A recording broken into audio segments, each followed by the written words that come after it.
The paperwork that we had proved that he did. Finally, after 1.5 years of argument, the case was dismissed because the paperwork proved he wasn't a regular policeman. The judge finally told Listen, if you encounter any of these people, anyone who just block these people and report them. They're dangerous and unhinged.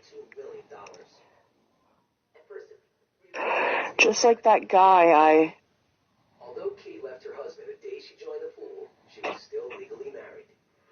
The court's final decision. I fucking posted a screenshot of earlier today. Dangerous, unhinged people.